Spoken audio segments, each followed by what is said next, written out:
Okay, I think we're going to go ahead and get started. Did not need to use the gavel.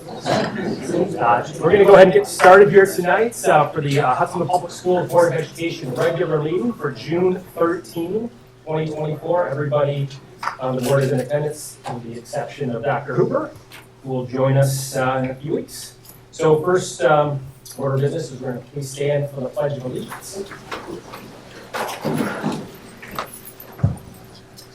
I pledge allegiance to the flag of the United States of America and to the republic for which it stands, one nation, under God, indivisible, with liberty and justice for all.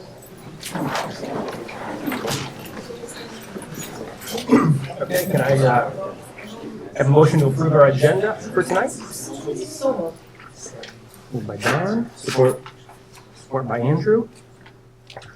All those in favor say aye. Aye. All those opposed say nay. Agenda is approved. So first up, board recognition. First up for recognition tonight, we have two exciting opportunities. We have Madeline Murchison who's here.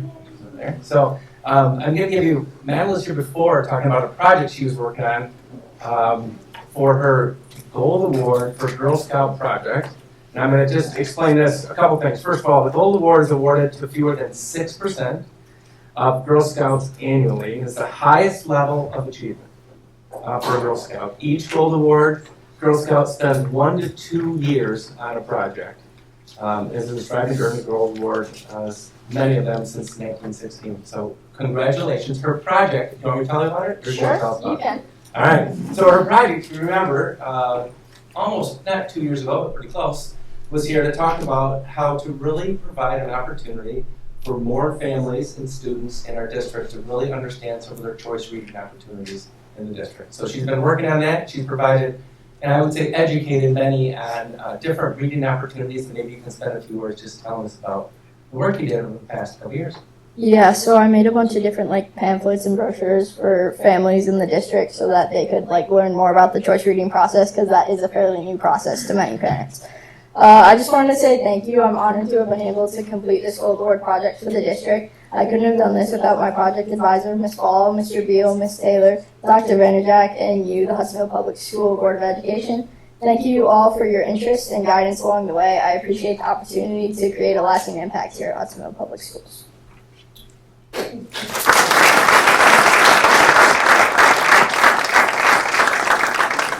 Before you go sit down, we have a small token of our appreciation also for your commitment to this and how you represent not only the work you did, but Hudsonville Public Schools. So on behalf of the Board of Education and our entire administrative team, well done.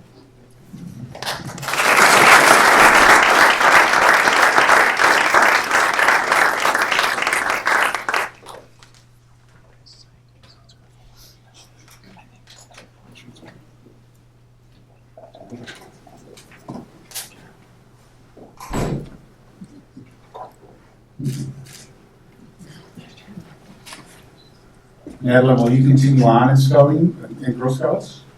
What's your plan? So I just finished my junior year, so I'm going into my senior year. I'll continue Girl Scouts then. I've actually done Girl Scouts every year since I was in kindergarten.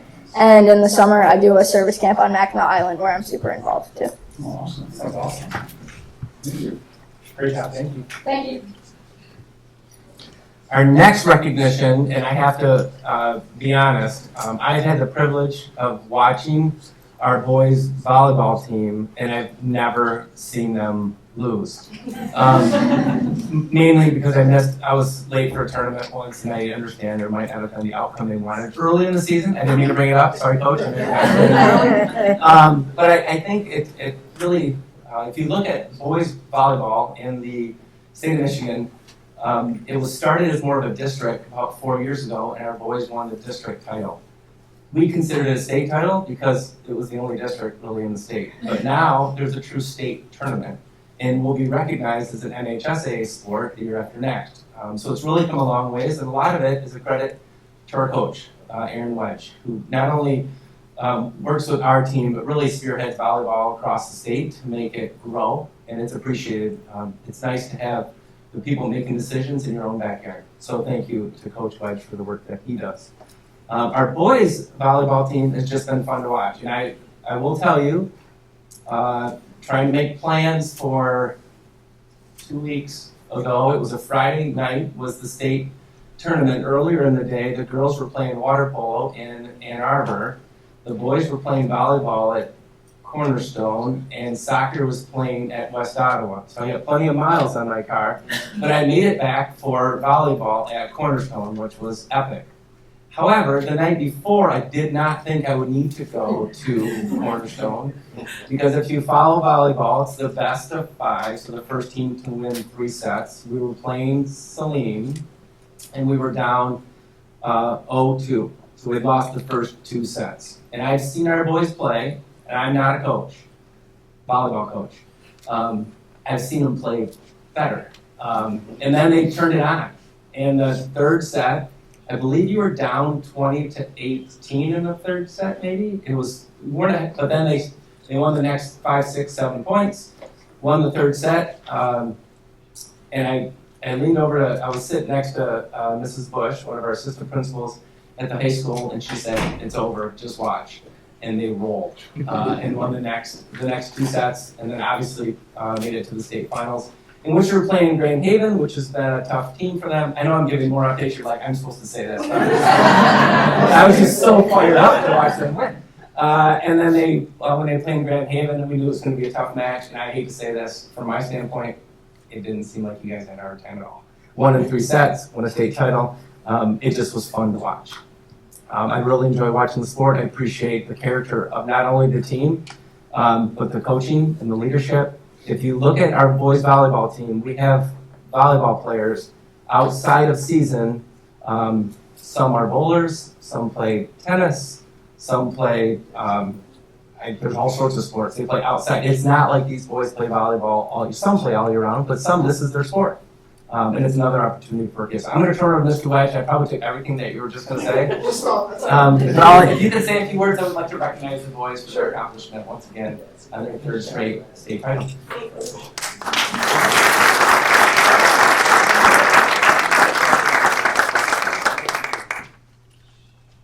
So I don't forget, because I will, if I don't write it down. Before I talk about the boys real briefly, I did want to thank the board for having us here tonight. Dr. Vanderjack, I was going to actually mention something about that because he was at Cornerstone on Friday, and then we saw him on film at U of M the next day watching girls water polo. So an advocate for the students and all of their endeavors for sure. So thank you for doing that. All of our parents and the other supportive parents for boys volleyball are growing and adding to the sport and doing everything that they can to kind of build up that community. The coaches this year, we had 3 boys teams actually at Hudsonville. That was the first year for that. So we had a JDA, a JDB, and a varsity team, which was kind of crazy on our part because it was something that never happened before because more opportunities for kids, but then a little bit more stress on the figuring out where everybody's going to play type of thing. So Jarrett Weiler, who was not here, is a graduate of Hudsonville 2 years ago. 2 years ago he graduated. He was on a couple of the state title teams. He coached the JVB team. Steve Yarnell, he coached the JV A team and then helped out after JV was done. A couple of the people that I'll mention that aren't here, Dave Hoppy and Jackson Palmatier. Jackson Palmatier is a graduated with Jarrett Weiler. Came back and helped. He also played volleyball at Adrian and is now transferred to Davenport to continue his volleyball career. And then Alicia Vaz was my assistant coach this year. She is not here because currently, 8 minutes ago, the all-state nominations, that meeting for boys volleyball started 8 minutes ago. So she is there for me until I can get there because I wanted to be here to make sure that our boys got recognized. So thank you, Dr. Vanderjack, for the kind words. There isn't much more to say about the season. We had a couple of things that all coaches, I think, go through, and especially with a group like this, is we had a lot of very talented individual players on our team. We were winning very early in the season, and it took us a while to kind of catch our stride and really come together as a team. There was a lot of, humbling and those types of things, losses that happened, that needed to happen, so guys kind of realized like, hey, this isn't something I can do on my own, we really have to pull together and support each other. And I thought they did a great job, so for that, thank you to the players for doing what you guys did and coming together as a team. If you want me to start with recognizing the guys. So I'm just going to go in our number order so they can come up and guys just line up over here. Number 1, Noah Straub. I'll try to go kind of fast. Number 2, Noah Jenkins. Number 3 is Landon Dykema, but he is not here today. Neither is number 4, Alex Armstrong. Number 5, Aiden Bigelow. Number 6 is Christian Blaukamp, but he is not here this evening. Number 7 is Ryder Roberts. Number 8 is Diego Hill. Number 9, Seth Jenkins. Number 10, Alan Yost.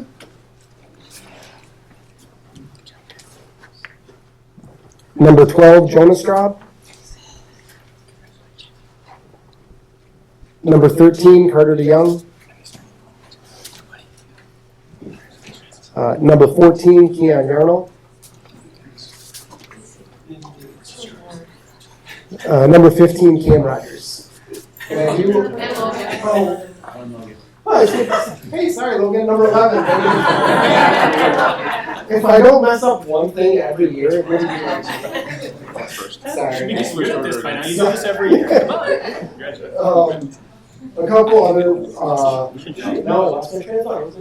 couple other quick things. I have to keep reminding them, and everybody else that comes and watches us, that winning a state title is the exception, not the rule, right? Like, this is not a normal thing.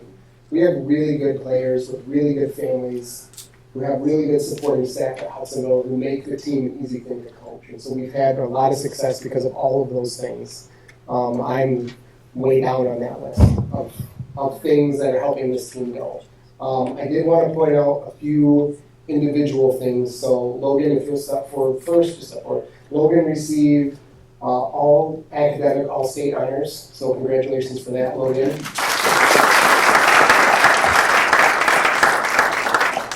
Alex Armstrong is not here. He received all conference honorable mention. And then Ryder, Diego, Aiden, step forward, Carter, Diego, step forward. And then Landon Dykema, who is not here. All 5 of them received all conference first team honors. So that was a great job. Something I like to brag about a little bit, even though I try to remain as humble as possible. And I tell them that these all conference honors are not individual awards, as much as they want to think they are. We would not have these honors if it weren't for the team that was around them. Something I do like to brag about, there are only 11 spots for first team all conference, and we had 5 of them just at Hudsonville. So that felt really good. Also, all of the people that were Carter, Diego, Ryder, Aiden, and Landon are all up for all state honors. And that's going on right now. So when that meeting's over, I'll let them know who received what. It's still possible that they don't receive anything, but all 5 of them are up for something. So congratulations, guys. Thank you, board. Thank you, everybody. Thank you so much.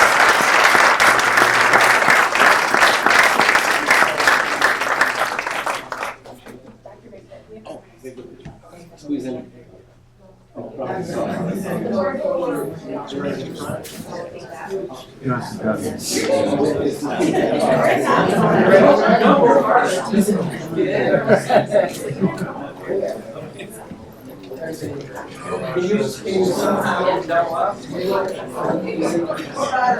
way we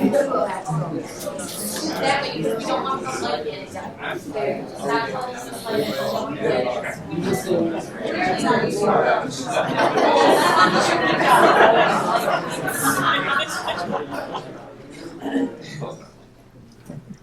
Smile, Diego. Smile. Got it.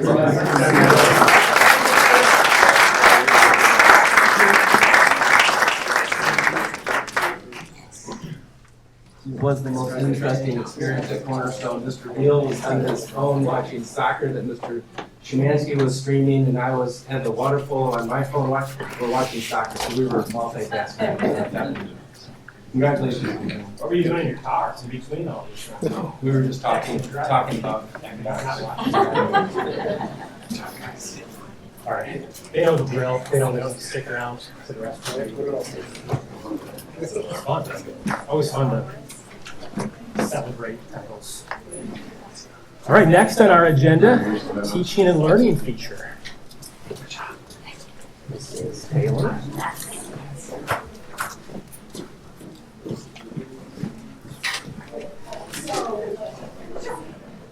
All right, so this evening, Kathy Lewandowski and I are going to kind of just give an update on our multi-tiered systems of support, ending with some very exciting data that we'd like to share. So as you may recall, you've heard us talk about multi-tiered systems of support many times.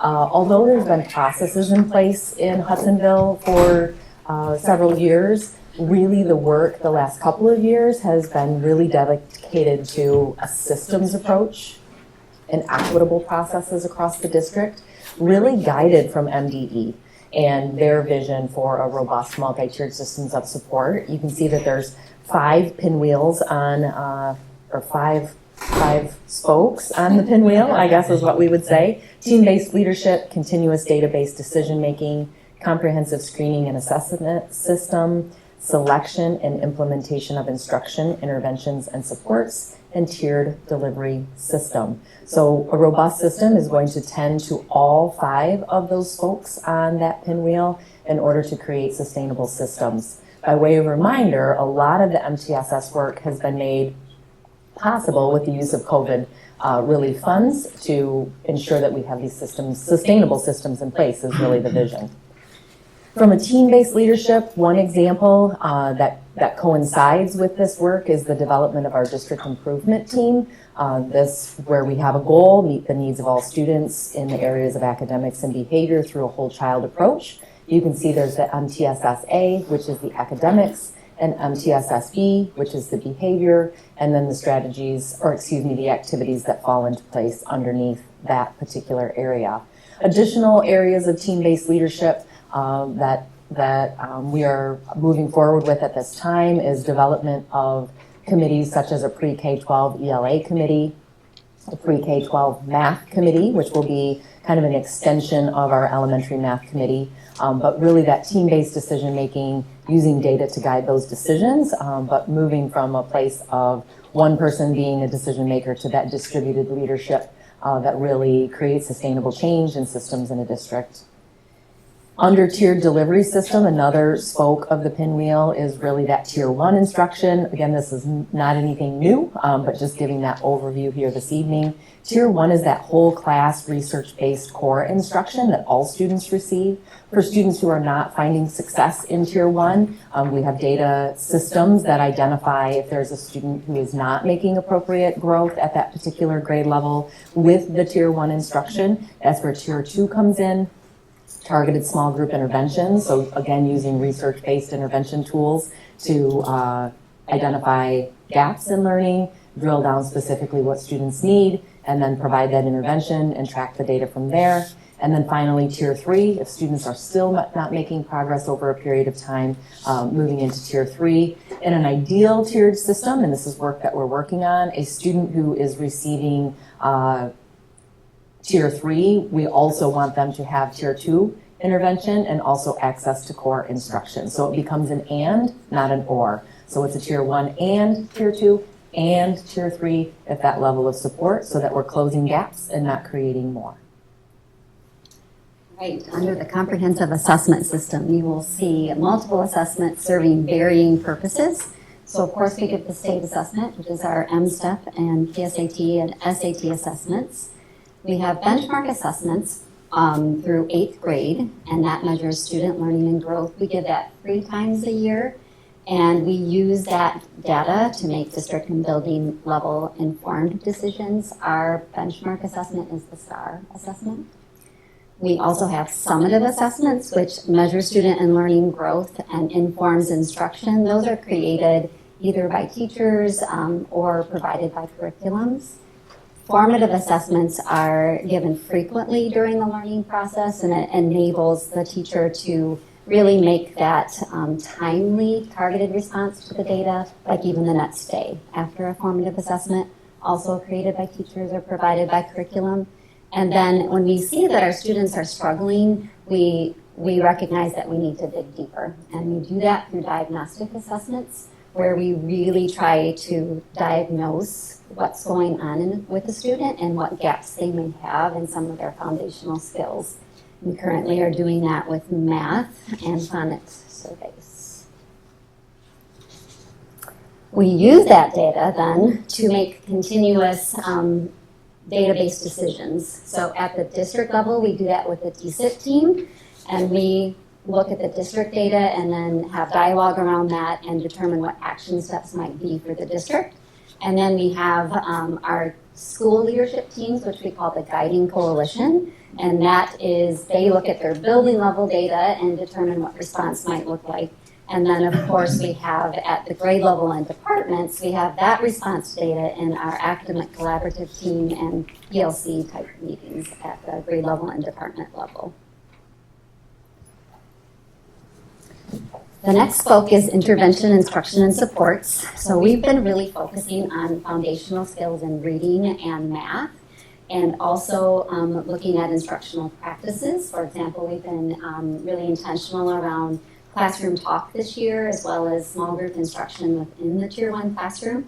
And then we provide many supports for our students that might need extra time to master grade level content.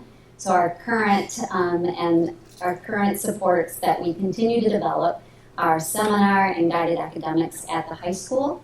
We have a WIN Flex, also intervention classes at our middle school. We have Super Switch at our elementaries in our 5-6 building. And then of course we offer the before and after school tutoring program and the summer learning, which begins Monday.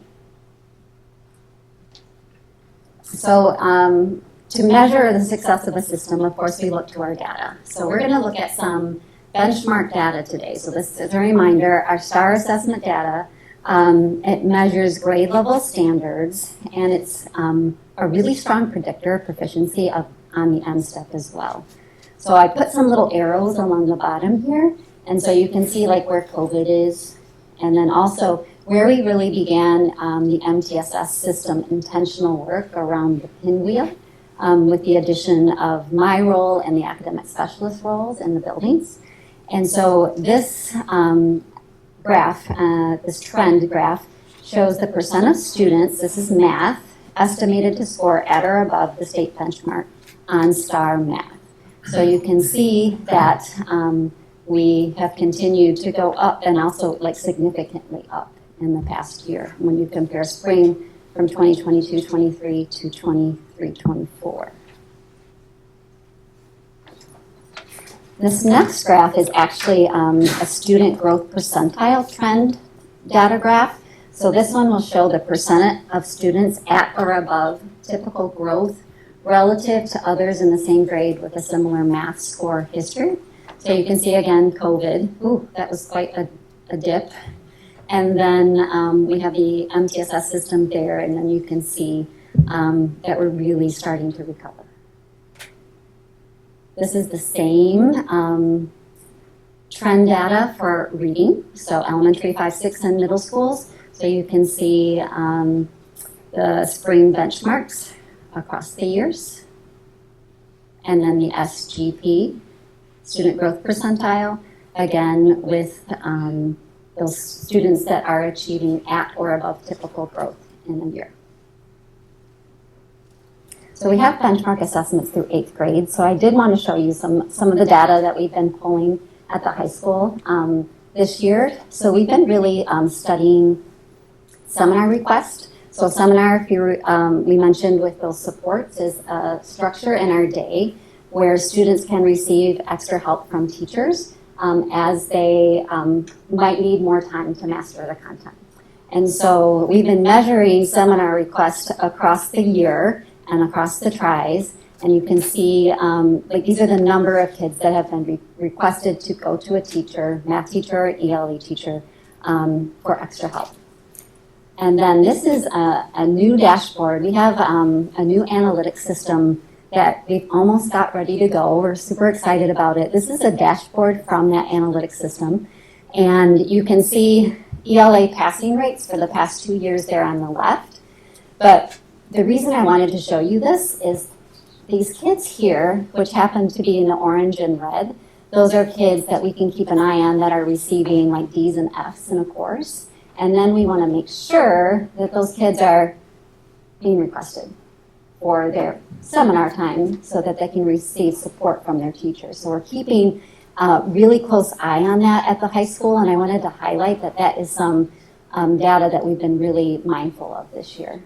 So this is ELA and math, also highlighting difference between last year and this year. And passing rates in 9th grade went from 89% to 95%. That's exciting.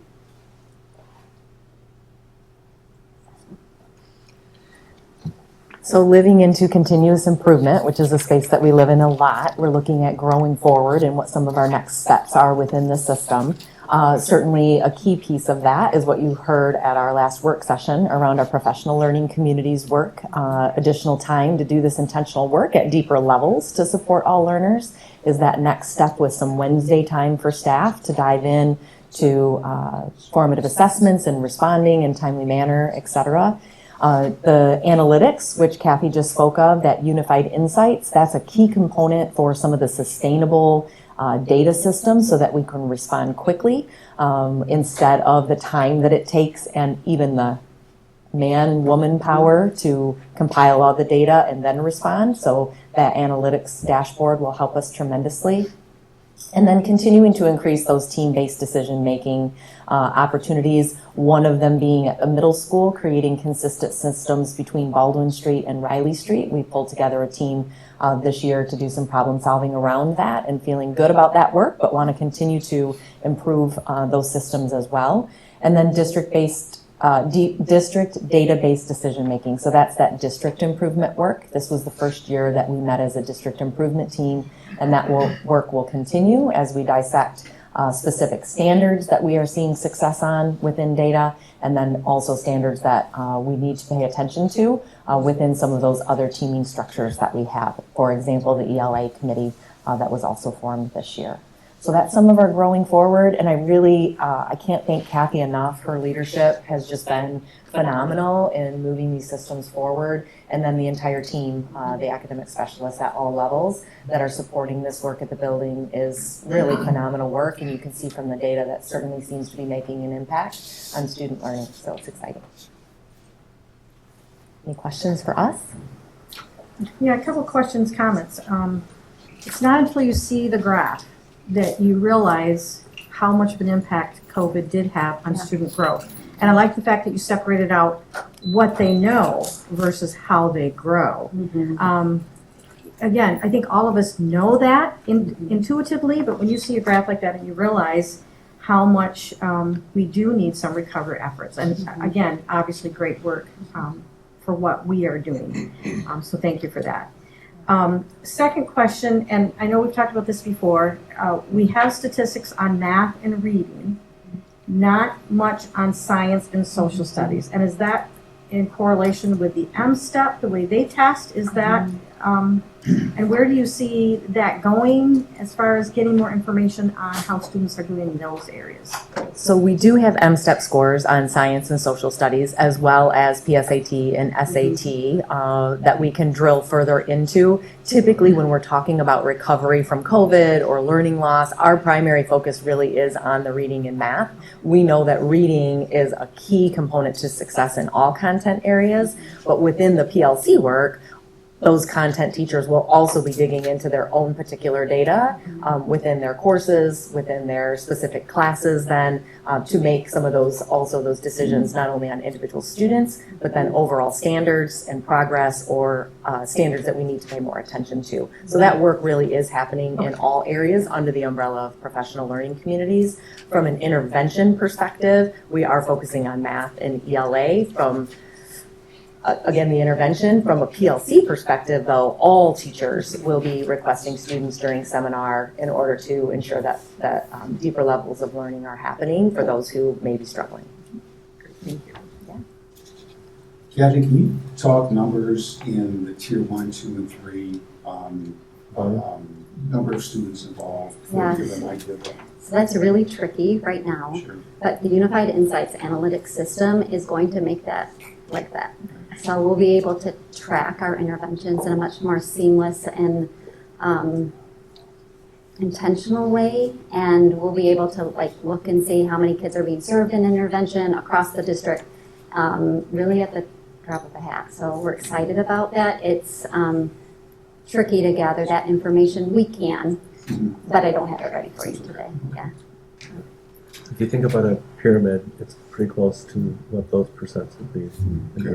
Tier 2 and tier 2. I feel like we had some numbers before, when we presented before, some rough Those are percentages. theoretical numbers that the model Oh, would okay. Yes. suggest, Yeah. like 85% of our That's right. students should be finding success within tier 1. Typically about 15% might need tier 2 intervention, and then that 5 to 10, there's ranges in there that then I don't think that adds to 100. I think I did bad math. But yeah, so typically then the smaller number of students are at the peak of that. Sure, right. Okay, and Amy, it looks like since COVID, the lines are going straight up almost. And I'd like to thank all of our principals for that, except for Jordan. It looks like, Jordan, they're giving you a group of high-performing people coming up, so. And we thank them for it, so I'll thank them. That's it, you just have to take it home, right? I would also comment that getting from good to doing better is a lot of work. Getting from good to great is heavy. And that's really what the work that Amy, you're leading, and Kathy, you're rolling up your sleeve and get it. You guys make a great team. This is amazing work. Well done. Yeah, this is really good work. I mean, at the end of the day, at the beginning of the day, these are students, and the interaction between the student and the teacher and the staff, that's what really counts. But the structure that's around this, that enable, the incomes, the inputs, and what happens in the box, and then the outputs, the structure around this and the thinking behind this is really good work. It really supports our goal of all students succeeding. So just really impressive. Thank you. Thank you. It is very exciting, and our staff, our teachers, and to your point, our administrators, this work aligns to our values and beliefs here at Hudsonville Public Schools about all kids. Today we had almost 70 teachers and administrators attend a PLC learning opportunity that we co-hosted with Jenison Public Schools.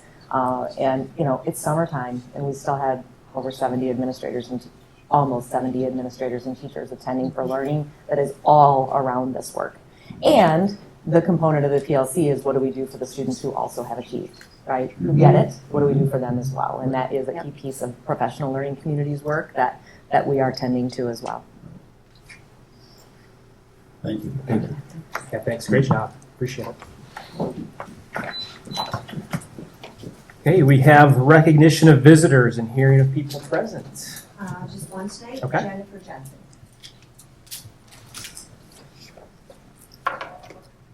Good evening, everyone. I just wanted to take a few minutes and say thank you for your time and ask how everybody is doing.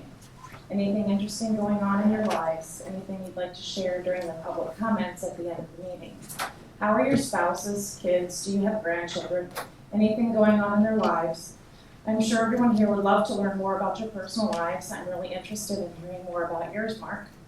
Anything important in your family you'd like to share with us at a public meeting where the video will be posted to the district website for anyone and everyone to see? Anything incredibly personal you want to share with the general public? Personal information to people neither you nor your family knows? I mean, that's only fair, right? It's what you forced a school employee to do at the last meeting, someone who's not on the board, who didn't run for public office and was here trying to do their job. Someone who was clearly blindsided by your complete disregard for their private life, even when they politely tried to decline discussing it. You owe this person a sincere apology for what you did and the position that you put them in.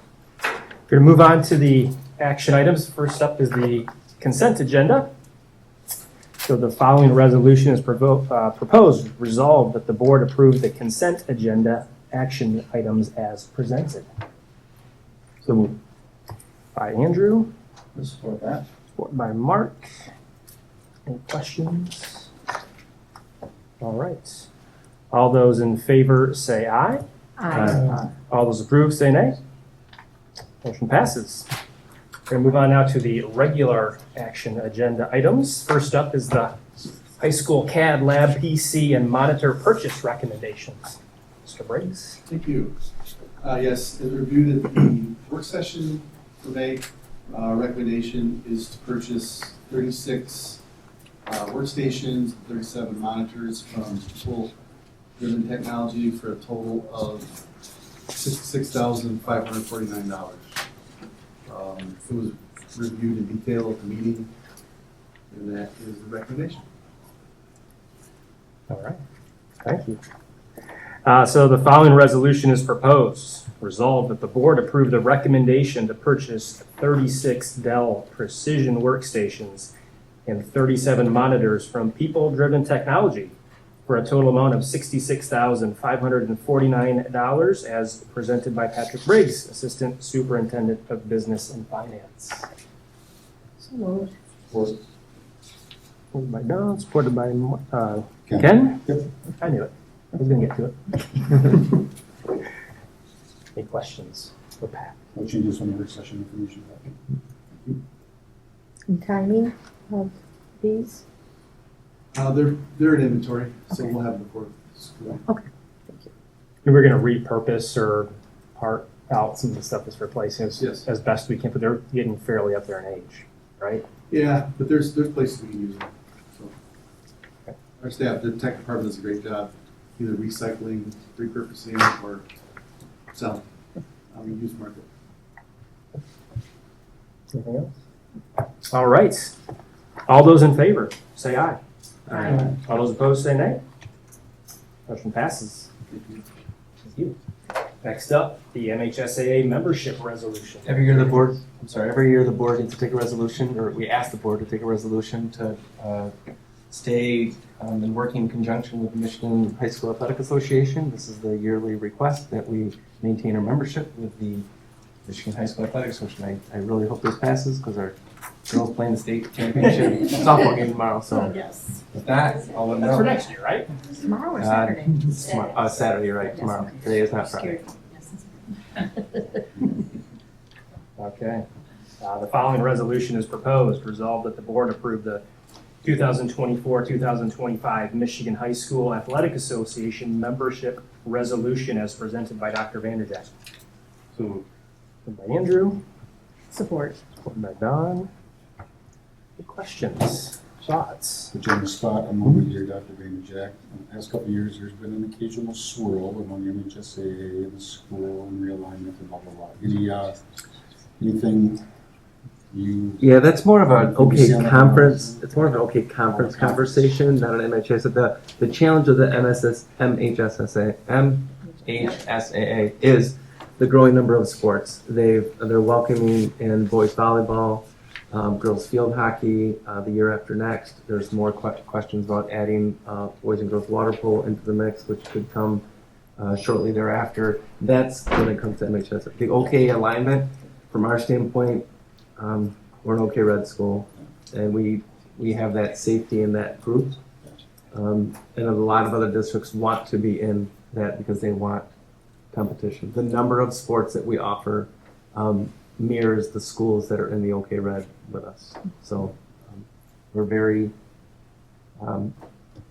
comfortable with the OK Red as the other OK Red schools. I cannot speak on behalf of the rest of the OK Conference, but we're the two. I'm a school. That's conference stuff. Yeah. Thank you. Okay. All those in favor, say aye. Aye. All those opposed, say nay.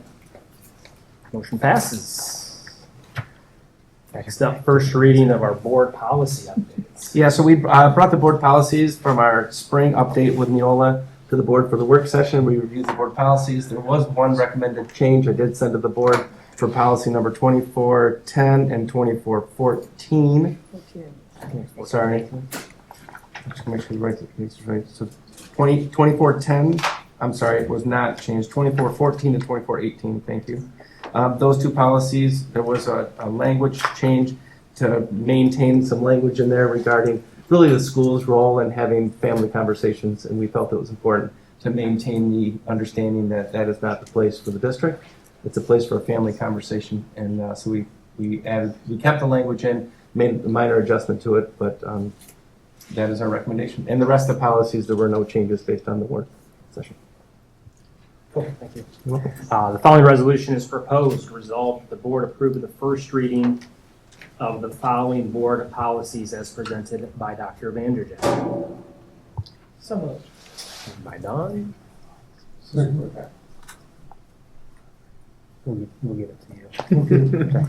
I think I was a little bit. I know, yeah, you're closer to me, so. All right, any questions or thoughts on these? Mr. Chansky was the second? Yeah. Okay, thank you. Okay, if there are no comments, all those in favor say aye. Aye. All those in favor say nay. Motion passes. And those will come back before the board in July for the second reading. If there are any questions, again, between now and please share them with me, and we'll have continued conversations. If we have to have a third reading, we will, but that would be the expectation. Great, thanks for the comments on the other ones. All right, now, the moment we've all been waiting for. Hopefully you're properly hydrated. Mrs. Armstrong, we have some human resource items to review. We do. I'm very, very excited. So May 9th was our last board meeting, and so between May 10 and today, we have been interviewing like crazy. So I want to just say thank you so much to the principals, to the teachers, to the directors, to the coordinators, to my fellow assistant superintendent, for really participating very strongly in the hiring practices and interviewing, and it's just always such a thrill to meet amazing people. It's so fun. So I have a couple themes for you with this hiring group. One, we have a variety of paths to becoming a teacher within this group. We have very relationship and student-centered hires. That's different than normal. It's not different. And then all of them are just like colleagues that I can't wait to get to know more. Just a really, really interesting group of people. And so I have 23 certified staff to bring tonight. This doesn't even include all the other interviews and staff that we have also been hiring as well. So I will start. A lot of them are here, which is really exciting. So if I say your name, please stand. Okay, and then after I'm done, you can sit. Okay, great. All right, so first we have Chloe Lynch, and Chloe is going to be, I'm recommending to hire as an art teacher at Riley Street Middle School. Chloe is a teacher currently, finished the year at Kellogg'sville Middle School, and she's a CMU grad. Next I have Eric Butrin. Okay, anyway, so Eric is my computer science teacher. Yeah, that's right, we got it. So Eric is coming to us from West Michigan Aviation Academy. He lives here in Hudsonville. His niece is at the high school. He's very excited to be part of the Eagle family, and we are very excited to get him. So he will be doing a lot of computer science. He can also do any other science as well, so we're excited to have him. Next, we have Nick Heisinga. Nick went to the University of Michigan, and he actually thought he was going to go into like some type of sports marketing and things like that. Traveled with U of M's hockey team, right? Yep. And thought, no, I actually don't like to be far away from home. And his family is full of teachers. I'm not kidding you. I don't think I've gotten more emails from Jenison than ever before because of Nick. He's a Jenison grad. He was student teaching and then subbing over there at Jenison. Everybody from Jenison was like, you have to hire this guy. So we did. So we are recommending him for hire as a math teacher at the high school. Next, we have Jenna Adama, yep, okay, yep, we're doing good. Jenna is a recent grad from Grand Valley State University. She came to us from the east side of the state, went to Oxford.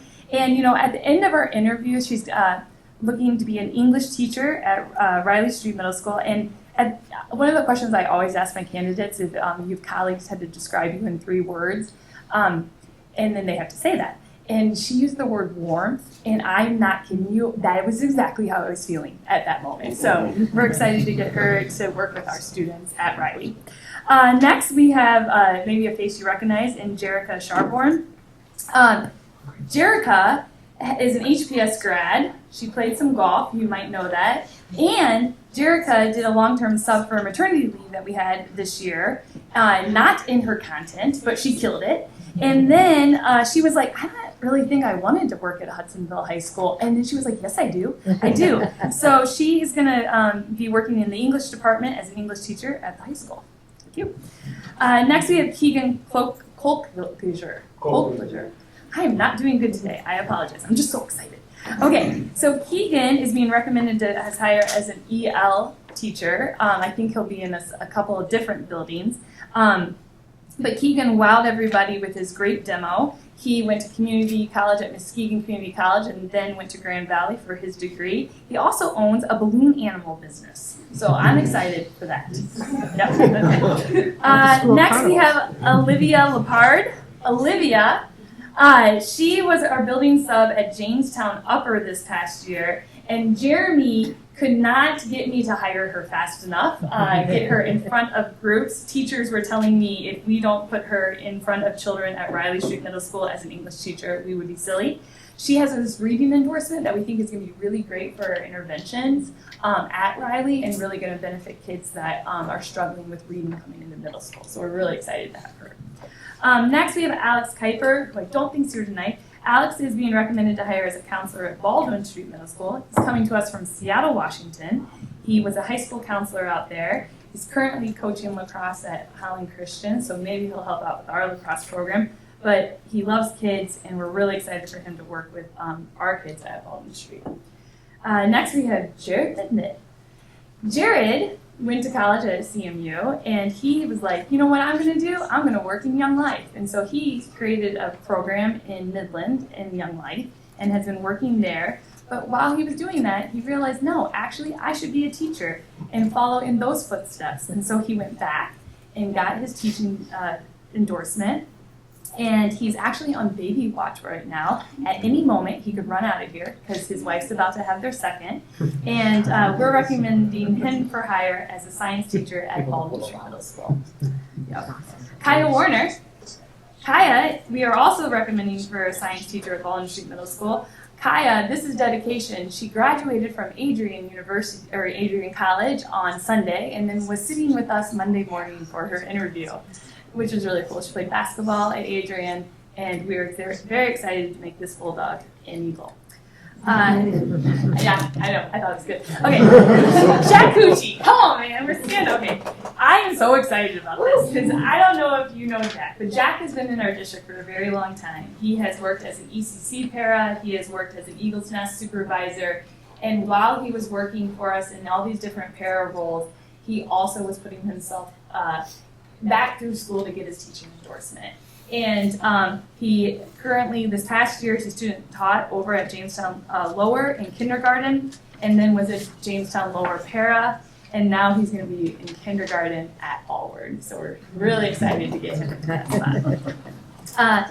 Allie Brady, I don't think I see, but she is coming to us as a science teacher at the high school. She taught in Ohio, has taught in a charter school on the east side of the state. You might recognize her last name because she is also, I think, a grad. Yes. Then we have Abigail Morris. There she is. And Abigail is going to do pre-K at Bauer Elementary. She also has a Jenison connection. Had a lot of people calling me saying, you got to hire this one. Josh and I both gave each other her name in the same day, but she's student taught over in Jenison, and we're really excited to get her here as an Eagle. You don't like to be a Wildcat anymore. Okay. Tatum Hamady, I'm recommending for hire as a counselor at Riley Street Middle School. She went to Hope College and then went on to Marquette University in Wisconsin to get her grad degree in counseling. She is currently in Ireland, doing a little trip before the real world hits her. Those were her words, not mine. All right, you might recognize this person, Delaney Brander. Delaney used to sit right there many, many moons ago. She went to school in Ohio. I'm not going to say where. Ohio State. Oh, no. I shouldn't say that, but still. You're right. Sorry about that. But I love how you quickly said no. I know better. Good but Delaney comes to us with a lot of experience studying history and social studies in that university in Ohio. And she also just blew us all away in her demo lesson and her interviews. And we're really excited to get her back in the halls of Hudsonville High School in social studies. Next we have Kylie Sneller. Kylie is a Hope grad. We met back in the fall, and she came right up to me and there's a connection. I knew she had good things in her. But she's student taught over at Creekside, and when we called to do a reference check, the teacher was like, "You absolutely have to hire her." And those are always the reference checks that you love to have, and they're not telling you things without telling you things. So that was a good one. We're very excited to have her work at the 5-6 building doing some geography for 6th graders. Next, we have Alexa Elcoroy. Did I say that right? Corey. Oh, sorry. Okay, so when Alexa came in, I wanted to sing a hello song to her because during her demo lesson, she did this hello song to, I think it was 2nd graders or something like that at Georgetown. And they were, woo, and she just calmed them right down. It was so awesome. But same thing when Jeremy called over to do a reference check, same thing. They were just like, you absolutely have to hire her. I think she has three offers already, because why wouldn't she? But she's a GVSU grad, and we're really excited to have her here as an Eagle. Next, we have Nathan Schmuckel. Nathan is a GVSU grad.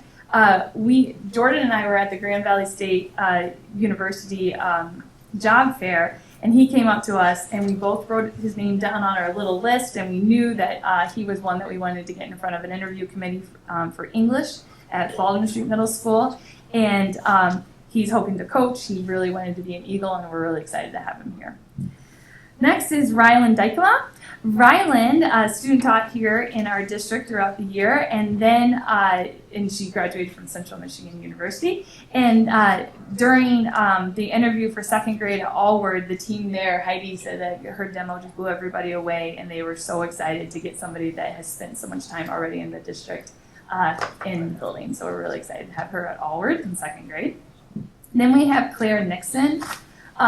Claire was a long-term sub at the 5-6 building for ELA.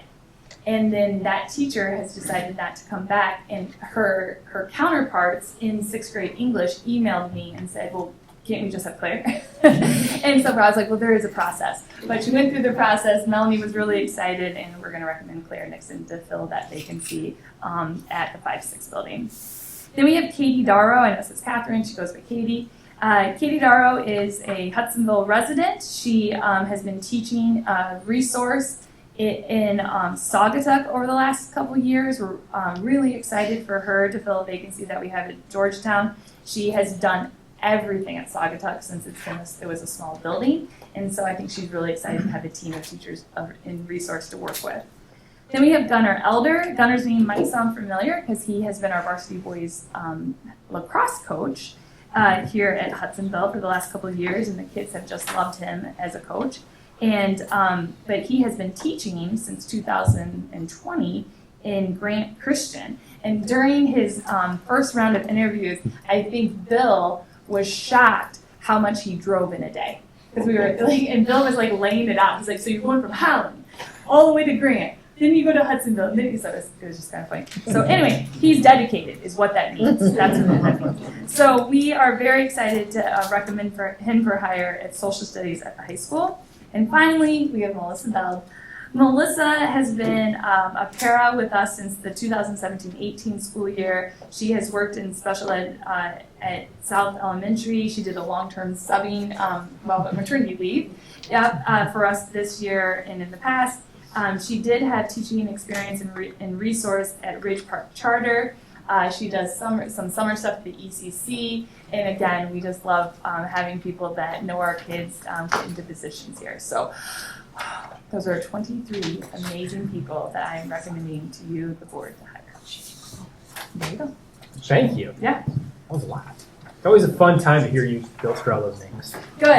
I know you love it when I talk. Good.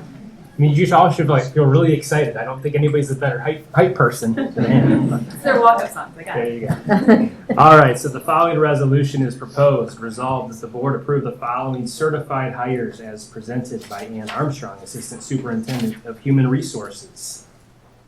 So, Andrew and Mark. All right. Any discussion? Thoughts? We're excited to have dinner with you in a couple months in August. It's always a fun time as well. Now, it's really cool to see some Hudsonville grads, steal some Jenison ones, see some Lakers. I like it. It's a good night. All right, so all those in favor, say aye. Aye. All those in favor, say nay. Motion passes.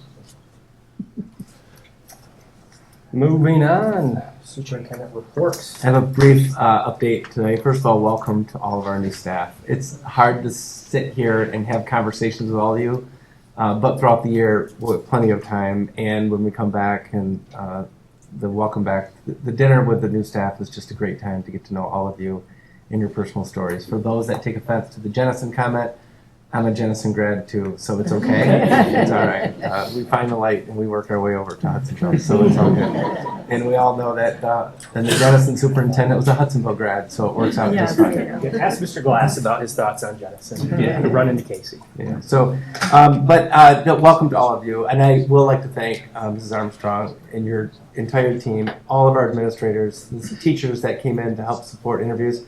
It's not a, I hate to call it a war room, but it's a lot of work, and I've lived it, and I can tell you that every year when we have maybe 10 to 12 retirees, you think maybe that's 10 to 12 hires, and it never is. It's always people that are moving on, and we're welcoming, and I look out there and I think, I was there a long time ago, but I was there, so it's so exciting to see all of you. So welcome to all of our staff. We concluded another year. I do want to thank those on the perimeter. Our building principals are second to none. We couldn't ask for a better team. We talked a lot, and I do want to specifically thank Amy Taylor and the work that she's doing with all the PLC work. And that we were at Jenison this morning, nearly 70 of our staff, close to 300 people overall between Jenison, Hudsonville, and neighboring districts, bringing the PLC conference here as opposed to trying to send people all over the country. Was just amazing, and to hear the opening keynote and to listen about the people. It's not the data, it's maybe the response to the data, but the only way to respond to data is with people. And the people in this room, and the people in that room, and the people in our classrooms and in our building are the ones that make a difference. So thanks to our building leaders. And I know you're going to miss coming back here in July for a board meeting. You're always welcome. They are public meetings. But enjoy a well-deserved summer. We can't thank you enough for the work you do. So thanks to our building principals. An exciting year. We opened up a 5-6 building. And Mrs. McClure, I know Mrs. Hordisky's not here, but the leadership in that building, a lot has changed, and we've been open in that building for a full year, and we probably have another year of some punch list items to still go through. But the kids don't know any different, and they've enjoyed their experience at the 5-6 building. We opened a gym at Forest Grove. We're going to open a gym and some classrooms at Bauer Elementary. We're going to open half of Park's new addition to start the school year on time. So that's taking place. If you ever walk by Park and it's really noisy, like all summer long, they're transitioning quickly to open that after building. And we opened some new facilities at the high school, along with everything else that took place this year. It was just an amazing year. So I want to thank all the staff, particularly Mr. Briggs and the work that he does overseeing all of our bond work. It's appreciated.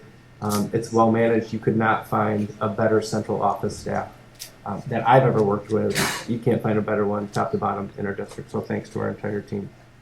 And to all of our staff. I know a lot of them, they're not here. A couple of them are, but our teachers are amazing, and they're the get the job done. You do not have an update on this, but do you want to give an update? Sure. You're not on the agenda, but you are right now.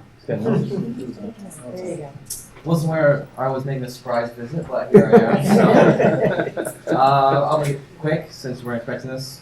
I just want to give an update. Student Council helped out with graduation on the 23rd for all of our seniors. First ever graduation in our brand new field house, which was incredible.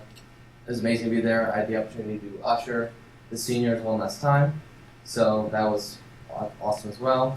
Our student council committee leaders worked really hard putting on graduation days and months in advance, so thanks to them. End of the year stuff, exams. Every year we do donuts just to boost morale for all those students taking exams, freshmen for the first time, end of the year exams. All committees wrapped up, all of our involvement in the school, we kind of went to a close, including teacher appreciation gifts. We tried stretching those out as much as possible. Instead of just 1 week, we appreciate them every day of the year, so we tried stretching that out as long as we could with handwritten notes by students, actually, to form a more meaningful gift.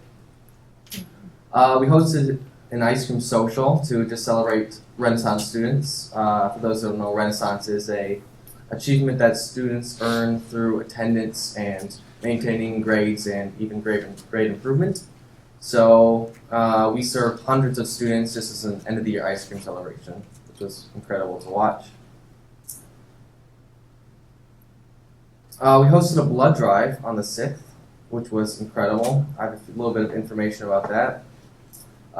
Student Council put on this blood drive at high school, so all of our donors came in after school came out the next day, which was awesome. We donated 43 units. We had 6 first-time donors. And actually, so all the blood that we donate and give goes to local areas. So we actually get a report on how many lives were saved with our blood, and we reached 101 lives saved in our community. It's really awesome. And finally, last month, on the 11th, 2 days after our last meeting, we hosted a aid station at the Riverbank Run at the 10-mile mark. So all those there, I think we reached 20-some students at this aid station, handing out waters and being an encouragement station as well. For anyone who's run, 10 miles is a lot, so at that mark, everyone was tired, but just like to see the students cheering them on and having support for them was incredible. So we had a lot of students participate there, and they spent hours there and woke up early in the morning just to be there. So, and they still had another 5.5 miles to go after that to get back. That's all I have for today. You do get the month of July off, just so you know. I appreciate you being here. Yeah, thanks for coming. Thanks, Max, and welcome. Welcome to Yes. Very great to have you. That's my update for me. Great, thank you. So the last item we have is a closed session. So I'm going to take a motion to go into closed session. So moved. Ken, support. Manon? All right, we'll go. Yes. Yes. Yes. Yes. Yes. So just for clarification, the board is going to close session to discuss negotiations. When they come out, they will take a vote on the discussion that they have in closed session. That will be in open session. You are all welcome to stay. You are all also welcome to leave. That is the only action item that they'll take when they come back. And they'll probably be in closed session for about 11 minutes. Is that fair? Everybody introduce yourself to at least 3 people that you don't know. Here.